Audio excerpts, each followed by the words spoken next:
Venomystera back with game 2 of Bly versus Trap. Boom! There is the scoreboard, because let's be honest, I was tired of that new school overlay.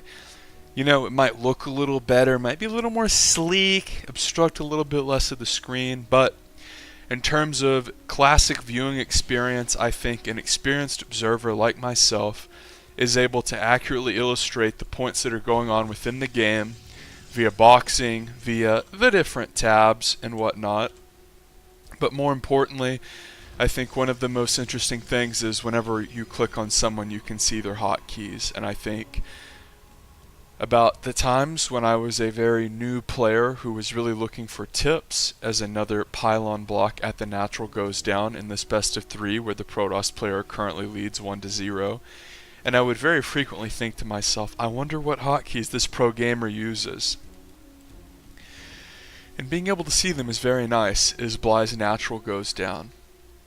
I remember watching old Idris streams, and he would have all of his hotkeys hidden so he didn't actually accidentally click on them. And I would always wonder, like, you know, I was really bad at the time, like Silver League bad, just installed the game. I was like, does he not use hotkeys? I know he uses hotkeys because of the way he bounces around, like how does he do all of this? And one of the most interesting things about StarCraft 2 on some level is that if you actually look at someone's hotkeys and a few of their other habits like building placement, you could actually hide the names, and on some level you would be able to figure out, you know, what player is this, because frequently between hotkeys, building placement, and APM spam that people do, you're actually able to figure out who the players are. So again, Bly went for a aggressive pool first opening. He didn't go for a proxy hatch because the pylon was cancelled and an adept is coming out. So I don't know how much damage these 4 lings are going to do here, lads. I really don't think they're going to get anything done. Maybe a probe. Probably not, though. Adepts just destroy Zerglings. And I cut my finger open the other day, so I have this big band-aid on my left index finger, and it makes it where I like consistently fat finger the wrong keys, so that's why I swapped the scoreboard for a second by accident. And if we go to Control R, which I'm clicking with my middle finger and my pinky, we only see 1 worker killed, which is nothing. If you look at the context of this game and sort of judge, okay, so was that worth it? Well, no, it wasn't, because Bly went for an aggressive pool first opening with gas, and that of course is a worse economic opener than your hatch first. But Bly didn't just go pool first because he was scared. He went pool first so he could do this. Quick roaches with burrow.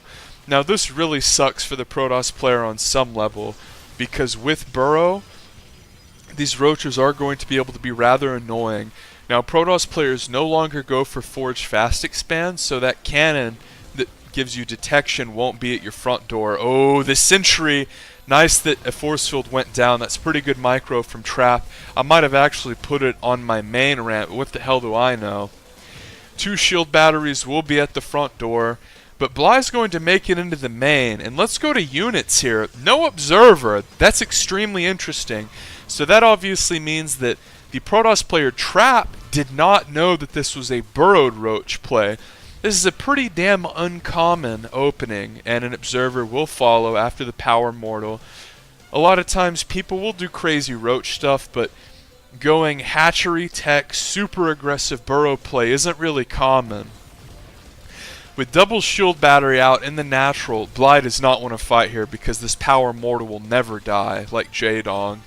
Observer is out here. A ton of workers have gone down though, and Bly is going to be pushed back. But if we go to the units tab, the Protoss player Trap is at a significant disadvantage.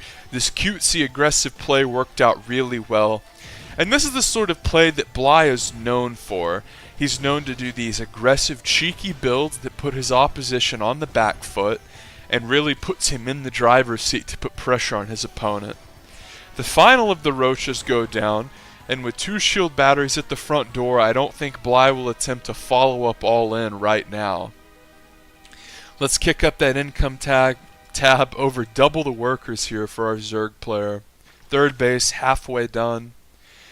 The observer is going to chase away the scouting OV along with the stalker. So that's a small win for Trap. That's sort of like being a Texas Ranger fan and see them winning 1 out of 3 games from the Seattle Mariners. Like, yeah, it's a small victory in a sense, but what the hell did they really win? Because if we look at the main base of Trap, he's insanely far behind. He's chronoing out a warp prism here, and if we go to structures, he only has the 2 gates, so it's not like he has 5+ gates up and he's going to get to be aggressive with Immortal Sentry like he was in Game 1. The Ukrainian Zerg is pumping out drones on a massive scale, but after getting an incredible economy, he is going to start to make some roachling. Love to see this. As sometimes when you get ahead of Zerg, it can be very tempting to over-drone. And with Bly walking his queens across the map, it looks like he's going to be aggressive. Thankfully, he does see these adepts. And the Protoss player will attempt to be aggressive, kill some drones to get back in it, and mercifully picks up his adepts, and he's going to walk over to the natural. Now remember, the lair is only about 65% of the way done for our Ukrainian Terror. Although the Ukrainian Terror is actually White Raw's nickname, not Bly's. But shit, if I was playing Bly, I would be terrified. This guy's willing to do anything. He has a ton of crazy builds, and probably the most piercing stare in esports. Even more piercing than yours truly, Venomous Stare. Triple Spore going down, you've got to love that. An intelligent conservative play to prevent losing to Dark Templar and various Stargate builds. 2 Immortals are out here at the front, and Bly is going to use the extreme range of his queens and try to poke down at the Cyber Core. Trap is going to range out a little, but he probably knows that he's about to get the crap attacked out of him, rather. Sometimes when I'm less profane, I misspeak. Ling Ravager here for Bly is going to assist in the poking down of this front door. And up here is the Warp Prism, and it's going to be chased off by 2 queens. Notice that after bringing his queens across the map, Bly was very diligent about replenishing his queens at home. And he's going to keep poking at the front door, although a pretty significant army is established here for Trap with some pretty decent front-loaded damage. Roach Speed is on the way for Bly, and Trap is having his pylons attacked very scarily here, and he's going to go in and try to do some damage with the adepts. He picks them both up successfully, but things can be troublesome when you start to lose your pylons. You run into stuff powering down, you run into supply blocks, and Trap is supply blocked, his stuff is powered down, and it looks as though he is significantly behind in this game. He's bringing his Warp Prism back, which I've noticed whenever you have to bring your Warp Prism back, it's very rarely a good sign for Protoss, as Bly is continuously poking here at the front door, and these queens aren't really poking very much, but their transfuse and ability to deal with air units is probably the thing that they do best. Protoss players have gotten to such a point with their Warp Prism Micro, especially since it's been buffed, where they can do ludicrous damage with Hot Pickup Micro. So to have stuff that shoots up is just infinitely valuable. Infestation Pit on the way for our friend Bly, as well as a Stargate up here for Trap. And Bly is just continuously knocking on Protoss door. Hey, cheese. And he gets the gateway here, and ooh, hot pickup on the Warp Prism. Cybercore could go down soon, and that's damning. Because once you lose a Cybercore, you're restricted to Zealots, which is just brutal. Because what good is Zealots against this army, especially if you don't have +1. Bly, it looks like, will retreat here, and let's look at income. Bly's doing okay, but he's not insanely far ahead. He doesn't have a 4th. He's just now taking it. Doesn't really have upgrades, Evo chamber wise. And Trap is going for 2-star again, so I haven't watched, and the 4th base is forced to be cancelled. I haven't actually watched enough Trap games to know if he goes 2 Stargate in PvZ like every single time as a follow-up. But in his previous game, he actually did this without scouting the mutas. And then, funnily enough, that might be one of those times on ladder where like you fly in with your surprise like dozen mutas and they have 6 Phoenix and you almost feel tempted to pause the game and accuse them of hacking, but we can see this is a habitual trait in his play. And this is at a LAN. He's obviously not hacking, you know, I'm not implying that he is. It's just simply making a point about the fact that a lot of times if you're a player like Bly who's trying to be sneaky and you don't even get scouted and you show up to someone's base and they have the hard counter waiting for you, it can sort of feel a little weird if you're playing on ladder. But obviously if you're playing at a LAN, you know, that's never an issue. As evidenced by Idra versus Spades. So here comes the Swarm Host Locusts, and they're going to want to hit the deck relatively quickly. And force fields go down and segment the army off nicely. Corrosive Bile come down on the force fields, as of course Bly wants to get as much use out of these Locusts as he can. And Trap might say screw it here because he knows Bly has a lot of dead supply and Passion Host. A lot of Ravager Queen here though. This can be very tricky for a Protoss player who virtually for the first time is fighting off of his shield batteries. And even though he has a lot of Phoenix, when you bring this many Queens forward, it can actually be sort of difficult because of the transfuse. And Bly is continuously running forward, putting pressure on the Protoss. The shield batteries are doing a ton. The Warp Prism goes down. And the Bly units are fended off briefly, but here comes the second wave of Locusts. Now remember, Ravagers are decent against shield batteries because the extreme burst damage of a ton of Corrosive Biles actually outweighs that of the shield battery. Lots of Swarm Hosts are being picked off here.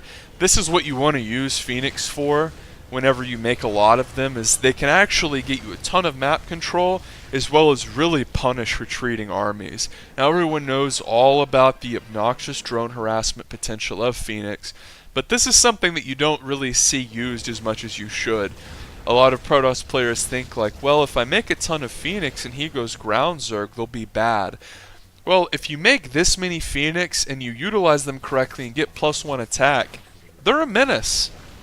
And if the Zerg player gets cute and tries to go Hydraling, you can actually beat Hydraling. It's something that we saw the Protoss player, former GSO Round of 4 Myungsik do, because he realized if I go 2 Stargate Phoenix and get +1 and they go Hydra, Phoenix do plus damage against Hydras, or against light units, which Hydras are of course, and I can actually just out DPS the Hydras. But we're not really in that situation at the moment, because Trap is significantly far behind. 2 bases versus 4. Beautiful Ling block here. Zerg players, copy this. For the love of God, this is so insanely irritating to play against. And if you do Overlord Creep Spread block in conjunction with this, it will make a Protoss player want to tear their hair out. Hydra Viper is on the way here for our Zerg friend Bly. Now it is worth noting that once you get this many Phoenix, even if you go mass Hydra, it can be sort of hard to deal with, as I sort of mentioned before, even in games like this where the Zerg is way ahead. But if you get a few Viper, the Parasitic Bomb is just filthy. It can really screw up this Protoss army badly. Let's see if Bly pulls it off. He doesn't have the energy here. The Parasitic Bomb is very energy intense. And one thing Bly has done all game is had a hefty backbone of Ling Ravager. This has made it very hard for the Protoss player to do any sort of counter damage. And it looks like he's just going to go for a big attack here, is Trap. Corrosive Biles kill the force field after most of the army was already dead. More Corrosive Bile coming down, the Protoss player forced to retreat. And oh, a beautiful Parasitic Bomb, just eviscerating the health of the Phoenix here. And the Phoenix are now severely wounded, which is actually a big deal because Trap is pretty much out of money and he needs to make this attack work. Notice that Bly is always saving a few Corrosive Biles to block the force fields down. And the Phoenix fly through and do quite a bit of damage, but Bly has such an insane economy advantage that it's not really going to matter. Even if the Protoss player were to kill this 4th, he would still get his attack cleaned up. More Zealots being enforced here, but it's not really going to matter no matter how good the micro is. Trap GG's, that's the game. Make sure you subscribe and like the video so you don't miss the rubber match, game 3 of 3.